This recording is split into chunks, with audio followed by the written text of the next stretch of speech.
Nó cá nó gì? අපි යන්න දෙනවා. हाँ बुझाने.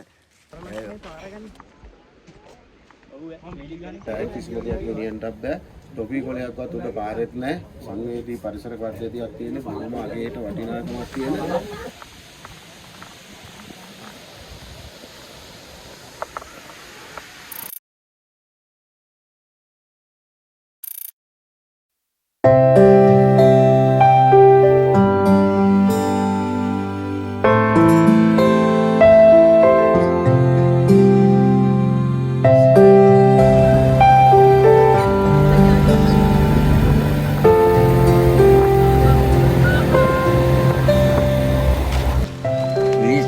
Tawan ada. Arti. Halo gula. හරි ගයිස් අපි මන්දාර යන ගමන් ඉන්නේ. ඉතින් වාහනේ පැච්චක් ගියා. ඉතින් අපිට මේ මාමා කෙනෙක් ආවා. ඉතින් මේ මාමයි කොටුව බලන්න අපිට එන්න කිව්වා. අපි දැන් මේ මාමයි ගෙදරට ඇවිල්ලා ඉන්නේ.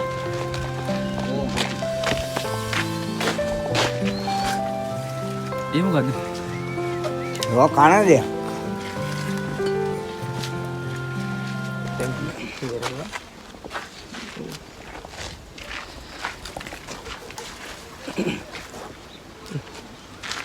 Mau đi. Mana sih ini? Dia ada.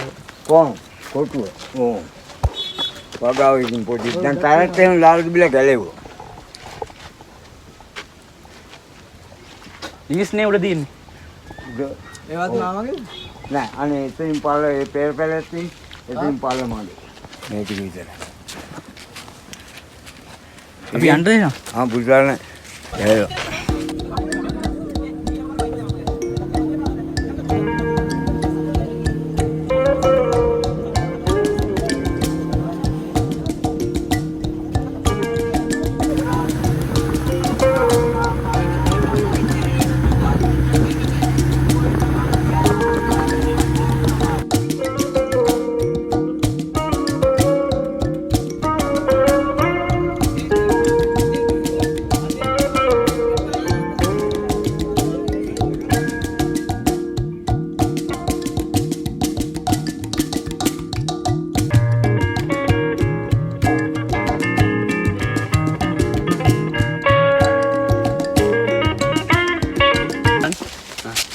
හරි ගයිස් දැන් අපි මේ මන්දාරොන්නුවර පොලිසිය ගාව ඉඳන් මේ පයින් උඩට එන ගමන් තියෙන්නේ.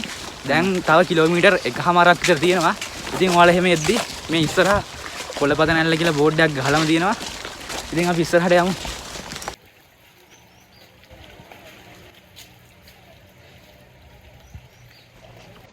හරි ගයිස් අපි තව මීටර් 500ක් විතර ආපුවාම මෙතන ඉස්සරහා තව බෝඩ් එකක් තියෙනවා කොළපත නැල්ලට යන්න කියලා. ඉතින් අපි ඒ පාර තමයි යන්න ඕනේ. ඉතින් පිළිවෙලකට කන්නත් යදින් පේනවා.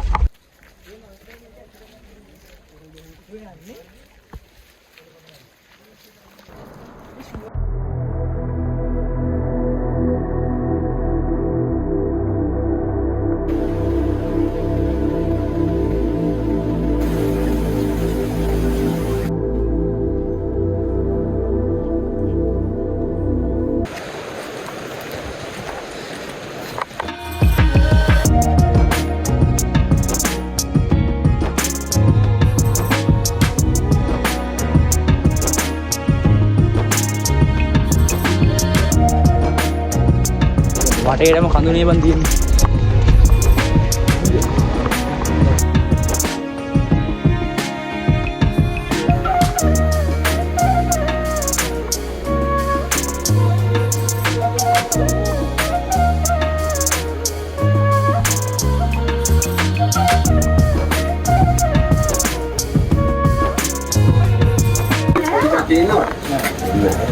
මේක කීයද? ඔයාලා ටික වෙනවා. ඔයාලා කී දෙනෙක් ඉන්නවද? අපේ 13යි. ඔක්කොම 13යි. එකයි දෙකයි පොඩි කෙනෙක් ඉන්නවා. ඒකනේ ආවේ පොඩි කෙනෙක් ඉන්නවා. ඒ භාගයයි. කොහොම බලමු කියන්නේ.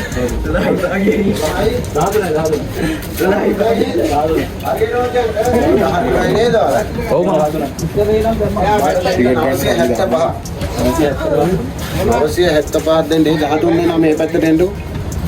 ඔය බෑග් එකේ මොනවා හරි තියනවනේ ඒ බෑග් වල මට තියෙනවා පෙන්නන්න. කෑම උඩා ගන්න බෑ. කිසිම දෙයක් උඩා පාවිච්චි කරන්න බෑ. බෑග් කිසිම දෙයක් ගෙනියන්නත් බෑ. ටොපි කොලයක්වත් උඩ පාරෙත් නැහැ. සංවේදී පරිසර පද්ධතියක් තියෙන බොහොම අගේට වටිනාකමක් තියෙන. ඈ ඒකට දියැලකම.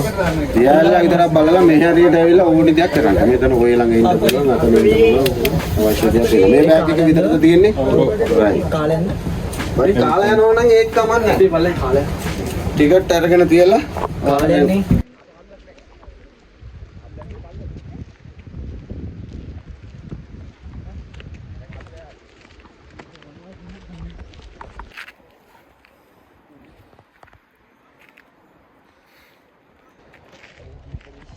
හරි ගයිස් අපි සෑහෙන දුරක් උඩට ආවා.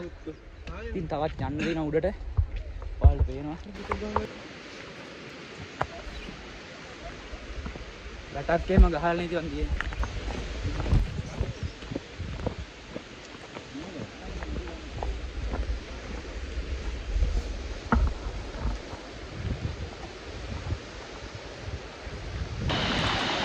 හරි අපි දැන් ඉන්නේ මන්දාරම් නුවර. ඉතින් මන්දාරම් නුවර කියන්නේ කඳු වලින් වැටවෙච්ච ගම. ඉතින් එක පැත්තකින් පිදුරු තලාගල කන්දක්, අනිත් පැත්තෙන් කබරගල කන්දක්, අනිත් පැත්තෙන් ගෝනපිටියේ කන්දක් කියන කඳු තවත් එක කන්දක් තියෙනවා. ඒක කන්දේ නම් නම මතකයි. ගඩිබ්බිගල කන්ද කියලා වෙන්න ඕනේ. මට හරියට මතකයක් නැහැ ඉතින්.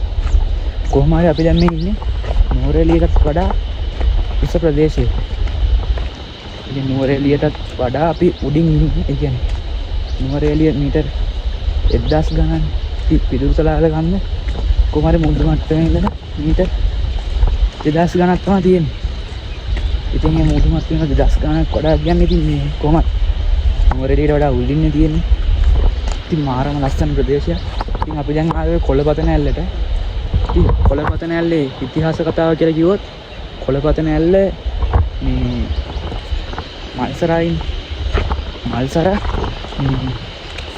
යාගේ දෙවියත් එක්ක කොළපතන ඇල්ල ගාවට ඇවිල්ලා මේ බලන්න වෙලා තියෙනවා. ඉතින් එහෙනම් බලන්න එද්දි ඉතින් ඉස්සර කාලේ අද වගේ මේ ලන්චීට අනම්මන නැහැ. කොළපතේ තමයි බත් පොතාගෙන ඇවිල්ලා තියෙන්නේ. ඉතින් කොළපතේ බත් පොතාගෙන එද්දි කොළපත ওই ස්ථානේ දාලා ගිහිල්ලා තියෙනවා ඇල්ල ගාව. ඉතින් ඇල්ල ගාව ඉතින් කොළපත දාලා ගියපු හින්දා කොළපත් ඇල්ල කොළපතන ඇල්ල වුණා කියලා මේ ගම්මු කියන විශ්වාසය තියෙනවා. ගම්මුගේ විශ්වාසය තියෙනවා. ඉතින් අනිත් විශ්වාසය තමයි මන්දාරම් පුවත සම්බන්ධ රාවණ සම්බන්ධවත් මේ කොළපතන ඇල්ල ගැන මේ ගම්මු පිළිබඳ බොහෝ විශ්වාස තියෙනවා. ඉතින් මාරම සුන්දර දියැල්ල. හරි ගයිස් ඉතින් අපි දැන් මේ පාරේ ටිකක් දුර ආවා. ඊට පස්සේ අපි ඈතින් එද්දිම අපිට දියැල්ල ලස්සන පේනවා. ඉතින් මාරම ලස්සන දියැල්ල මේ දියැල්ල මන්දාරම් නුවර තියෙන.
ඉතින් මේ මන්දාරම් නුවරම මුළු ජල අවශ්‍යතාවයම සපුරා ගන්න ඉතින් මේ කොළපත නැල්ල. ඉතින් ඒ හින්දා තමයි මේ කොළපත නැල්ලේ මේ නාන්නට එහෙම දෙන්නේ නැත්තේ. ඉතින් තමයි මේ කොළපත නැල්ලේ මිනිස්සුන්ට නාන්නට කැම්පින් කරන්නට එහෙම තහනම් කරලා තියෙන්නේ. ඉතින් අපේ කට්ටිය ආවත් කොහොමද ඉතින් වනසලානේ යන්නේ. ඒ හින්දා තමයි වන සංරක්ෂණ දෙපාර්තමේන්තුවේ මේකට අවසරයක් දෙන්නේ නැත්තේ. හරි ගයිස් ඉතින් අපි මන්දාරම් වල වීඩියෝ එකකින් නවත්තනවා. ඉතින් අපි අලුත් වීඩියෝ එකකින් හම්බෙමු ලස්සනයි. බොහොම ලස්සන කට්ටියට අපි ආයේ මන්දාරම් වල. එහෙනම් හැමෝටම ජය වේවා.